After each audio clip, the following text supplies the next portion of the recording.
that people closest to you ain't always rooting for you. Yeah, they'll show up, they'll shake your hands, they'll say they're proud of you, but behind that smile, they're hoping that you slip. They're hoping that you fail just enough to remind you that you ain't better than them.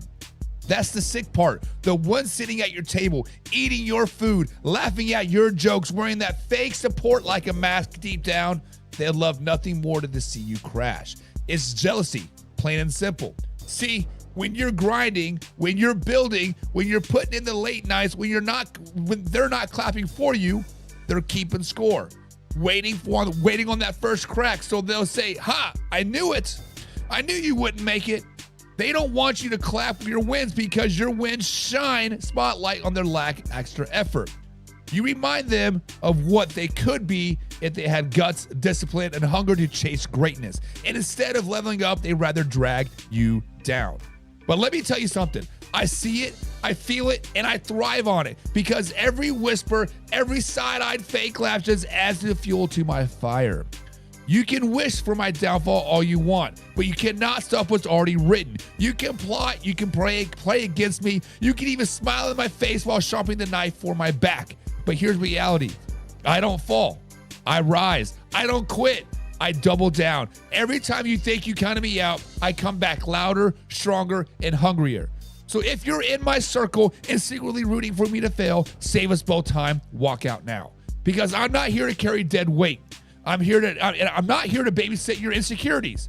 I'm here to slow down for the people who aren't too scared to chase their dreams. This is my lane, my grind, my destiny. And whether you're with me or against me, it's moving forward. So keep wishing for my downfall, keep doubting, keep talking. All you're doing is writing the script for my comeback story. And when I reach the top, because I will, don't ever think about clapping. Don't even think about showing up because I'll exactly know who you are. And I remember every single time you sat there hoping I would fail. Cue that intro. Are you ready for the best damn NFL show on the planet? Man Hour Nation, rise up. Yeah, hey, let's go. Hitting that gridiron, we going hard, we running the plays. You know the vibe, only the strong survive. Gotta keep your head in the game. Talking NFL, uncut, straight raw. Steady bringing that sauce. We about to take off. Get it hype, this man, our sport talk. Yeah, from the quarterback to the lineman. Everybody bringing heat. You don't really want to try them. Hey, who gon' win? It's a battle of the giants. This show is the flyest. Nobody can deny it. This is Man Hour. Sport Talk. Man Hour. Sport Talk. What team you reppin'? We keep it interesting. Who caught another down? Who got that interception? This is Man Hour. Sport Talk. Man Hour. Sport Talk. What team you reppin'? We keep it interesting. Who caught another down? Who got that interception? Let's go. What is up, Man Hour Nation, guys, and welcome to Man Hour NFL Talk, your go-to spot for live, raw, uncut NFL talk. I'm so glad you're with us here for the day. Before we dive into today's action, guys, let me tell you a little bit about manhourradio.com. That is where you can grab all your exclusive merchandise, check out our latest blogs, and stay up to date everything that we're doing here at the Man Hour. So if you're repping the Man Hour, guys, that is the place to do it. But hey, do not forget to hit the like button, hit the share button, and of course, subscribe to the channel below. It's the best way to stay connected with us is make sure you never miss a live show. But wait, there is even more. You become a Pigskin Pundit. That's our members-only community where you get free entry to all of our weekly NFL pick'ems, giveaways, exclusive merchandise, and you get all access to extra live streams that only our Pigskin Pundits get, like our film breakdown this morning. So if you want the full Man Hour experience, guys, showing up and join the squad. Now, guys, this is a live interactive show, so I want to hear your thoughts. I want to hear your opinions, and I want to hear your hottest of the hottest takes because we're all about that conversation. Guys, today, the New Orleans Saints have named their quarterback one. That's right. The Spencer Rattler has been named QB number 1 in New Orleans, but what does that mean for them? What does that mean? First overall pick bidding, spoiler alert, and NFL betting. That's right. FanDuel, DraftKings, all that stuff is scheduled to make $30 billion this NFL season. Has NFL betting ruined the NFL game? The other one's got panic or patience day. Is it we need to panic about the Chiefs? Do we need to be patient about the Dallas Cowboys? And what happens if the Chicago Bears start hot? What happens? So, guys, we got all that and much, much more. But let's go ahead and start right there at the top. And let's talk about the man, the myth, the legend, the one and only Spencer Freaklin Rattler, baby. New Orleans Saints fans, it is official. After 3 months of battling, practice reps, and waiting longer than any other team in the NFL, the Saints have finally named their QB1 for the 2020-25 season. And the answer is Spencer Rattler. Guys, that's right. The former South Carolina standout, 5th-round pick just a year ago. He has won the job over Tyler Stroud week 1 in September 7th versus the Arizona Cardinals. Guys, Spencer Rattler is your starter. But here's the real question. Is this his last chance to prove that he belongs as the NFL starting quarterback in the NFL? Is it time to put up or shut up for the man, the myth, the legend they call Spencer Rattler? Guys, now, there are some pros of naming Spencer Rattler quarterback one, right? Obviously, he does have that a little bit of experience. He's not a rookie quarterback. He is a second-year quarterback, right? Now, with that being said, when he did start last season, and when he stepped in for injured Derek Carr last season, he did get 6 starts. He also went 0-6 in those games. And it was rough. It was rough to watch him play football, but at the same time, guys, the Saints were really, really bad last season. Now, he does have playmaking ability. Coach Kellen Moore praised Rattler's consistency, decision-making, and his ability to expand plays with his legs. He can throw in the run, he can buy time, and he can keep the defense honest if it need be. He also has that leadership and that mindset. You can say what you want about Spencer Rattler, but he has the alpha personality. He has told the media, I worked my tail off for this, and I'm ready to lead these guys. He's showing gratitude and hunger all at the same time, and that's what matters inside the locker room. But with every pro, there are cons. And let's just be honest. The cons of naming Spencer Rattler QB1 is the record does not lie. Like I said, last year he did go 0-6 as a starter. He couldn't win a single game. Sure, he was thrown into a tough situation, but the NFL history tells us if you can't win early, the leash gets shorter. I think Spencer Rattler will have a very, very short leash in 2025. Along with that, his decision-making under pressure. While Kellen Moore did praise him, Saints fans saw last year the turnovers and poor reads last season. If that shows up again, it won't be long before fans are calling for Tyler Stroud. Let's just be honest. And with the fan base, he's on a short leash with the fan base, right? Derek Carr is gone. The Saints faithful are tired of QB drama. If Rattler doesn't deliver quickly, that dome is going to get loud, really loud, and all for the wrong seasons. Now, what are the expectations for the Saints in 2025? Guys, the Saints aren't in rebuild mode. They're in prove-it mode. They're in prove-it-now mode. Kellen Moore has made it clear. No more quarterback controversy. Rattler is that guy. Tyler Stroud is developing, and the organization is writing this out. The expectations, compete for a playoff spot in a very winnable NFC South.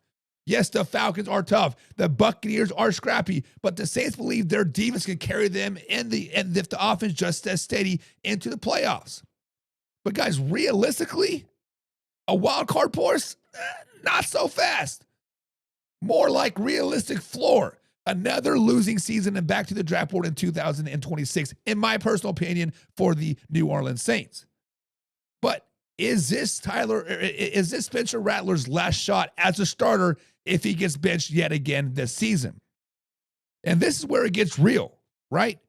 Spencer Rattler was once a can't-miss prospect. Then he fell into the 5th round in 2024. He got his first taste of starting and didn't win a single game. That's tough. And he's been given the keys yet again. Not because he's earned it with wins, because the Saints believe he's the best option, a.k.a. nobody else is good in New Orleans.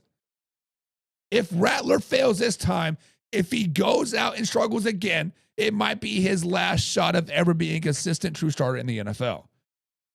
He slide into backup duty, career journeyman, maybe a what-if type of story.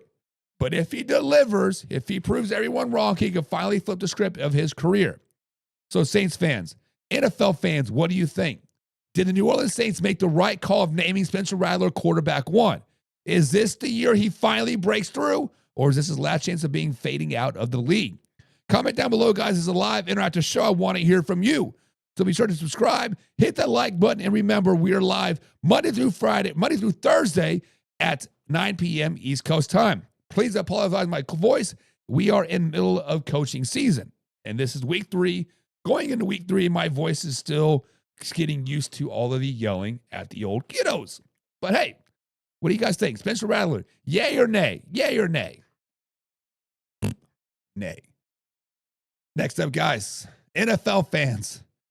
Let's talk about this elephant that is in the room. Let's talk about this elephant that is in the room, NFL betting.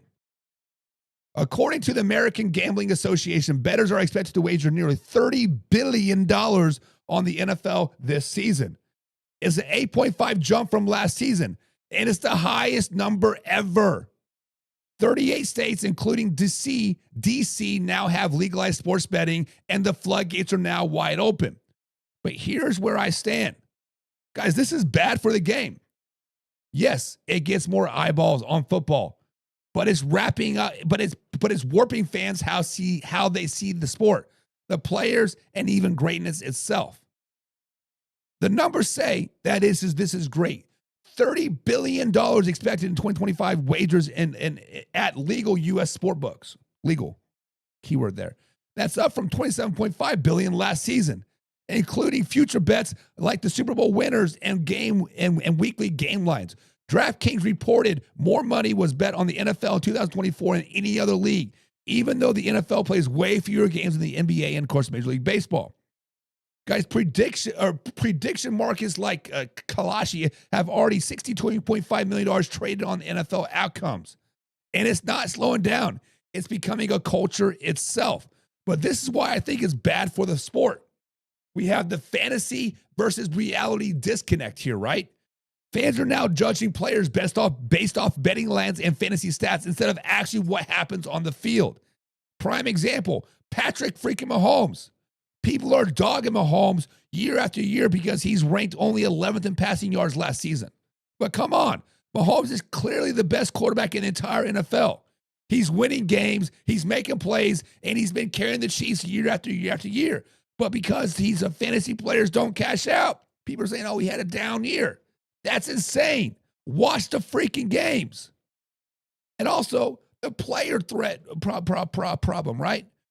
With more money on the line, players, coaches, even refs are facing online threats from angry bettors.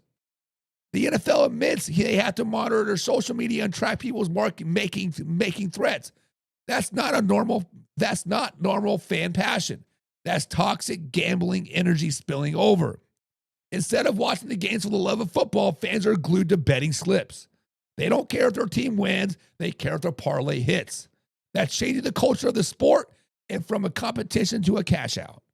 Guys, survey shows that risky gambling behavior has spiked when sports betting expanded. It's leveled off now, obviously, but $30 billion on the table means there's issues aren't going away. But look, I get it. Betting brings more eyeballs to the league. The NFL is making money, sports books are making money, and the fans are getting more engaged. But engaged in what? Not football. In fantasy football land. Greatness is getting twisted into stats and only matter for betting tickets. And that's why I think NFL betting at all these levels is bad for the sport. But I want to know what you guys think. Is NFL betting good for the game because it gets more fans involved or because it warps to how people judge and please the players? Guys, comment down below. I want to hear your thoughts. But it's time to get into a little bit of patience or panic mode.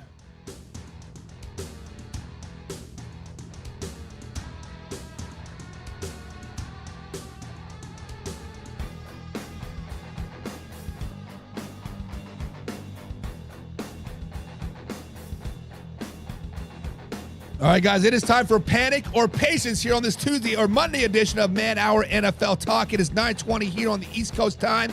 We're going to throw out some bold statements. We're going to us up to decide if we're going to panic or we need to slow it down, baby. Guys, panic or patience is a live interactive show, so comment your thoughts and comments down below. But the first one up for the day, let me clear my throat a little bit. Sorry about that, guys. My voice is terrible today. But the first panic or patience of the day is going to go to the Kansas City Chiefs. So, guys, should we be in panic mode or we need to be slow it down, baby? What if the Kansas City Chiefs start out slow? What if the Kansas City Chiefs start out slow? Chiefs Kingdom, buckle up because this season may not start the way you wanted to. I have been saying, and now it looks even more and more realistic that the Kansas City Chiefs could legitimately start 0-3 with losses to the Chargers, Eagles, and yes, even the New York Football Giants. And with Rashid Rice now suspended for 6 games, suddenly this what if is looking like a get ready. Let's just be honest. So the question for the night: should the Kansas City Chiefs fans smash that panic button, or is it time to stay patient and trust that Patrick Mahomes will figure it out if they do start 0-3 or a slow start per se? Now, guys, I'm going to play both sides of the fence. I'm going to play devil's advocate. The case for the panic here, guys: 0-3 is a very, very dangerous hole. Teams that start 0-3 historically have a slim chance of making the playoffs, even with the expanded 4-4 format. Sure, the Chiefs and Patrick Mahomes aren't most teams, but history isn't on their side. And with Rashid Rice being suspended, the weapons on the wideouts are thin. That wide receiver room looks like patchwork at this particular point. Travis Kelce isn't getting any younger, and the rest of the receivers are role guys, not difference makers right now. And they do have a very, very tough early schedule. They play Friday versus the LA Chargers in Brazil. They play the Philadelphia Eagles, a sneaky good New York Giants team, and then the Ravens, Jaguars, and then the Lions. That is a murderous road to start the season, and if the defense isn't lights out, they might be in trouble. But Mahomes has pressure on him, right? This could be the first time we see him look human for an extended stretch of time. If the old line flattens without Rashid Rice, he may struggle to find rhythm. Now, obviously, if that all happens, it is going to be time to panic. But on the flip side, we need to slow it down, baby. We need to slow it down because at the end of the day, Patrick Mahomes is Patrick Mahomes. This guy has never had a losing season. Even in years when they looked vulnerable, he drags them back into consideration. And matter of fact, leads them to the Super Bowl, a.k.a. the year they traded Tyreek Hill away. And Andy Reid. Nobody in football is better than reinventing his offense midseason than Andy Reid. The Chiefs have started slow before. They've also finished hot before. And after week 6, the Kansas City Chiefs have stretches where they'll face more winnable games. The schedule gets pretty soft after week 7, week 8. This team is too talented to stay too down for too long. And let's not forget, this defense is elite. They still have Chris Jones. They still have one of the best defenses in the NFL. And Steve Spagnuolo, arguably the best defensive coordinator in the NFL. A strong defense can keep them afloat until the offense gels and Rashid Rice does get back. But if the Kansas City Chiefs start off 0-3, the outside noise will be deafening. The media will say the dynasty is over. Mahomes needs help. Andy Reid has lost his fastball. But remember, last year, everybody counted them out after their ugly wins, after their ugly losses, and they still ended up in the Super Bowl. The Rashid Rice suspension hurts. It validates the idea that this offense might stumble right at the gate. But that doesn't mean the Chiefs are cooked. No, it doesn't. It just means this year they have to grind even harder than they have before. So guys, panic or patience? Should we be hitting the panic button, or do we need to stay patient if the Kansas City Chiefs start 0-3? And I say we need to slow it down, baby. We need to be patient. Do not panic yet. Yes, I do see 0-3. Yes, I see them stumbling to a 2-4 start after week 6. But if there is any team, any quarterback, any coach out there that can flip the switch midseason, it's the Kansas City Chiefs. Write them off at your own risk and see what happens. So what do you guys think? Should the Kansas City Chiefs start smashing the panic button, or is it way too early to doubt Patrick Mahomes and Andy Reid? Comment down below, and this is a live interactive show. Guys, hit the subscribe button, hit the like button. Remember, we're live Monday through Thursday at 9 p.m. East Coast time right here on the Stead platform. But let's move on and move over to the next question. The next question is the Dallas Cowboys. Should we be in panic mode or patient mode, guys, if the Dallas Cowboys offense start out slow? Cowboys Nation, Dallas Cowboys Nation, we've been waiting for this offseason answers. New coach, new direction, A roster loaded with stars, no more Micah Parsons. But what happens if the offense starts slow under rookie head coach Brian Schottenheimer? Are we smashing the panic button in Big D, or should Cowboys fans ride it out and trust the process? Like as always, guys, we're playing both sides of the fence. A case for the panic. Rookie head coach will have growing pains. Let's just be honest. Brian Schottenheimer has never been the guy before. Calling plays is one thing, but managing the entire team is another thing. A slow start could mean he's in over his head. Dak Prescott does have a lot of pressure. Dak's future in Dallas is already under a microscope. If the offense sputters early, the blame is going to fall right into number 4's shoulders. Fair or not, it is what it is. There are also high expectations in Dallas. Jerry Jones isn't patient anymore. He wants to win now. The fans aren't patient. The Cowboys are expected to contend now. A slow start could ignite chaos inside and outside the locker room. And let's not forget that the NFC is one of the toughest divisions in football, and the NFC East schedule is not forgiving. The Eagles and Commanders are stacked, and the Giants are going to be sneakily good. Falling behind early makes it going to be hard to climb back. But on the flip side, they are in a new system. It takes time. Anytime you change play callers or head coaches, it takes time to players to adjust. Growing pains don't mean failure. It means transition. It takes time to lose a system. Now, they still have a lot of star power, right? They still have CeeDee Lamb.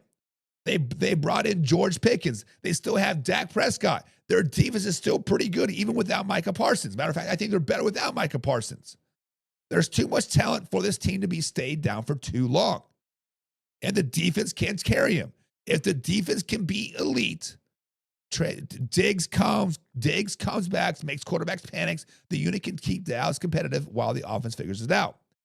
Now, Brian Schottenheimer does have a pretty good pedigree. Rookie head coach, yes, but not a rookie in football. He's been around the league his whole life. The learning curve won't be as steep as people think. So if the Cowboys start slow, the narrative will spiral quick. The fans will say Dak's done. Schottenheimer's not the guy. Jerry Jones wasted yet another year. But football isn't won in September. It's about who can adjust and finish strong. The Cowboys have too much talent to collapse beginning sluggish September. So, guys, my answer for this is they need to be patient. Don't panic. If the offense takes time to click, this Schottenheimer's first year, the chemistry won't be instant, but the offense finds rhythm, and it will. Dallas will be right there in the playoff mix, competing for an NFC South or NFC East championship. So let's hear it from you, Cowboys Nation.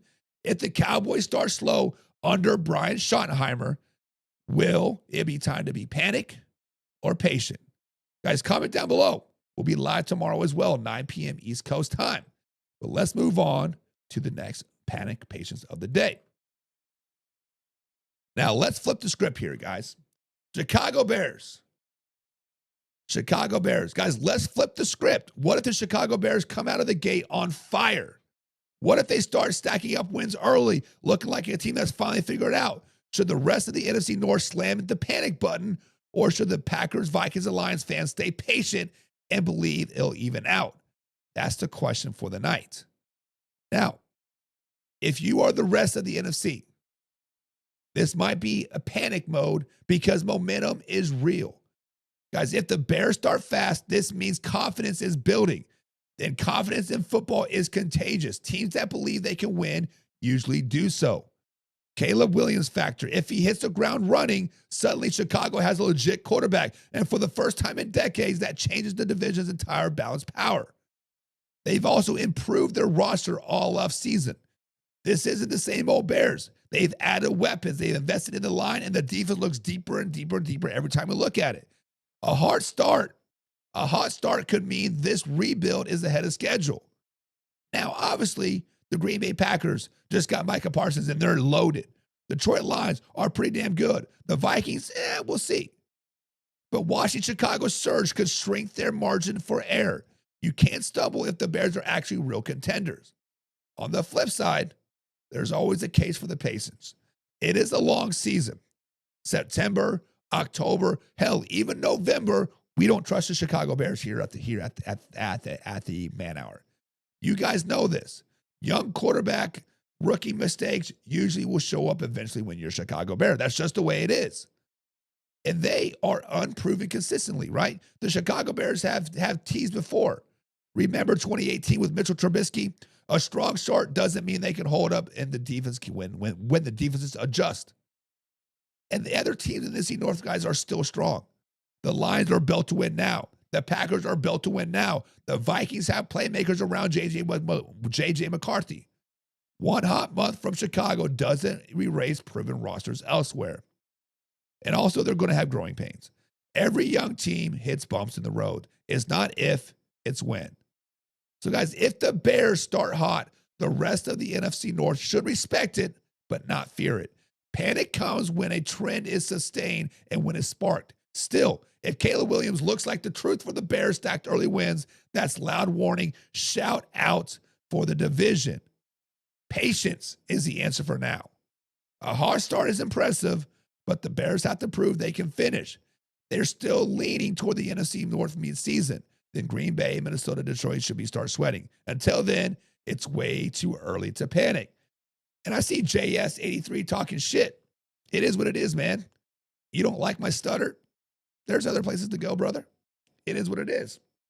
So I'm talking to people over here on Facebook and TikTok usually, and also we're on the radio as well. So you can check us out at 96.3 Big X Sports Radio right here in Jeffersonville, Indiana.